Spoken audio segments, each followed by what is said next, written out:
It is so amazing that I used to be a 300-pound guy, and I thought that was it.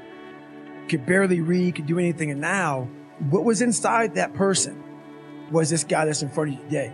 That's how scary the mind is. And that's what I started realizing through this journey, is that once I got a taste of, wow, man, I haven't even begun to crack what the mind is capable of.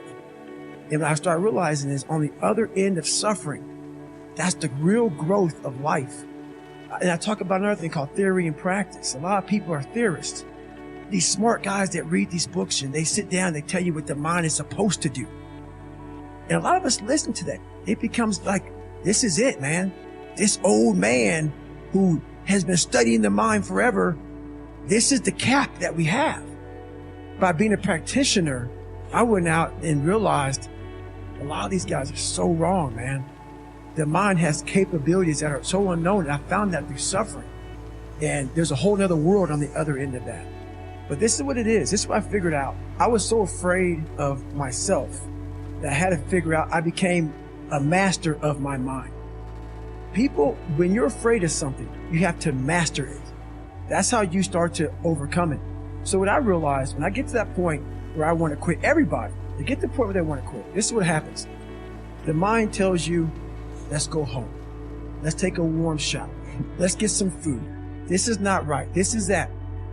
If you cannot answer the questions at that moment, because your mind's going to start giving you all these questions.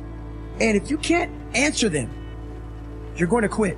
What I realized when I was going through Budge, Ranger School, all this 100-mile race, 200-mile races, pull-up records, my mind would come creeping in. Like when I was doing 4,030 pull-ups at 2,000 pull-ups, my mind said, look, brother, we've done all these other things. You've proven yourself. You're good. If I didn't have the answer to respond to my mind and say why I'm here, why I'm doing this, you will always lose that fight. You have to have the response to what your mind is going to tell you. And another thing about that is self-talk. A lot of people have like these big four on mental toughness. All that is crap about self-talk, visualization. It's true. But the thing about self-talk and all these things, they ask me, what do you think about when you're on mile 100 of a 205-mile run? What are you thinking about when you realize you've run for 24 hours and you have 24 more hours to run and you have another 105 miles? What goes through your mind? What do you say to yourself? I want to know. A lot of people think self-talk works. It does, but it doesn't work without the suffering before your mind starts saying we need self-talk. So what I tell myself is I go back to the months and years of preparation to get to that day. And I'm telling myself, the 3:30 in the morning, and I'm looking at my shoes and I want to go out there and run 30 miles. I have to, in that second, in that moment of this self-talk, my mind saying, you got to find more, you got to find more. I once again calm down, go back into my mind, in my cookie jar, I call it, and I have to reflect back on the crap I did to get here. And that becomes my self-talk. Self-talk does not work unless it is real. Most of us lie to ourselves in the self-talk. It doesn't work. It has to be real. It has to be something that you've done to make it really work.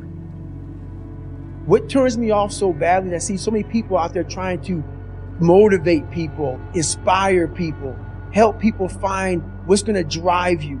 And I walk in, I see it everywhere. Everybody's got this going. Everybody's got a new podcast, this about I want to help you find yourself. They're not living it. They're not living it, which is why I look at people, I'm like, what are you about? Are you actually doing what you say you're doing? Which is why when I heard some of your story, I realized that you have substance to what you're saying, which is why now I can speak to you. A lot of times I go on these podcasts and I don't want to be there, because I start realizing this person is just talking. He's not living. And we share this with people and we expect them to change. They can see right through you. They can see you're not doing this. That's one thing about it. Don't do everything in your life for money. Yes, we need it to survive. There's a great drive and passion behind doing things for the mind and the soul. There's a great drive in that. Everybody, man, you talk with such passion. This is a life. This is my life. So that's what I want people to get from all this stuff, man. Like, There's something inside you. The brain is the most powerful thing. The mind is the most powerful thing that we have. It's not your phone. It's not the computer. It's not anything. It's your mind. And if you can tap into that, you can come from the daggone roots of hell and become such a great seed, a powerful seed that can grow into some great daggone garden. And people don't get that. It's all up here. The power and the magic's up here. So think about it. When I say suffering, people cringe.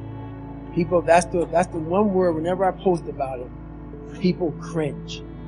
It's not about suffering and how people may look at suffering. Like you have to just go to a place that just every day of your life is suffering.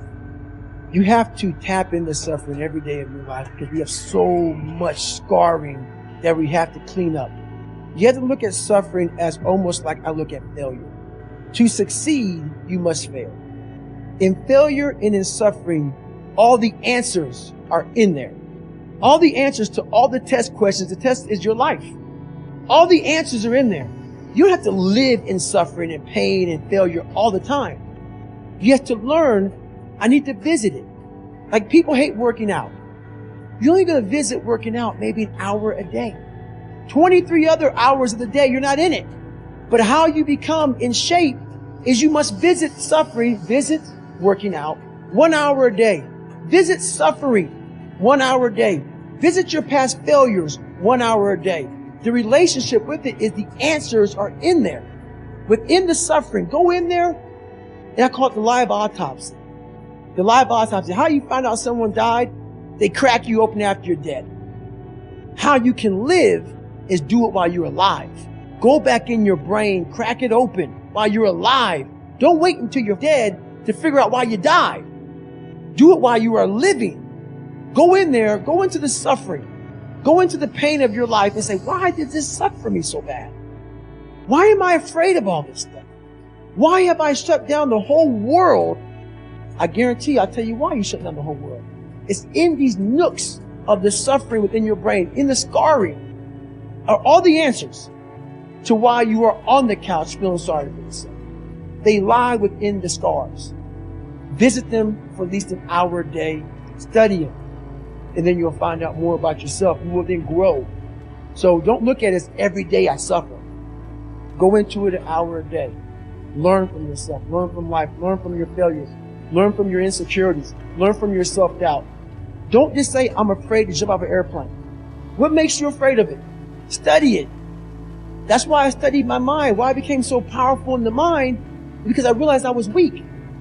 So instead of running away from the mind, I dove into it and said, what is making me weak? Oh, this makes sense. I came from hell. I came from a place that beat me down to nothing, which is why I'm afraid. All this makes sense. So systematically, one by one, I went back and met every single person in my mind, every situation. I went one-on-one with them again in my mind and said, okay, let's now revisit this. And that's how you do it. That's how it works. It is so amazing that I am used to be a 30-pound guy, and I thought that what it could Larry Road could do anything, and now what was inside that person was this guys that is formed a few days. That's how security to mind is, and that how I start realize thought this journey is that once I got to taste of wow man even I haven't even cricket. I have I haven't even begun to clear with the mind is capable of, and I started realizing this on the other end of suffering. That's the real growth of life. And I tell about another thing called Triso and perfect a loss of people are there is those smart guys that read those books and sit down. They tell you what the mind is surprised to do, and a lot of us listen to that. It became like, this is it, man, this old man who has been studying then their mind forever.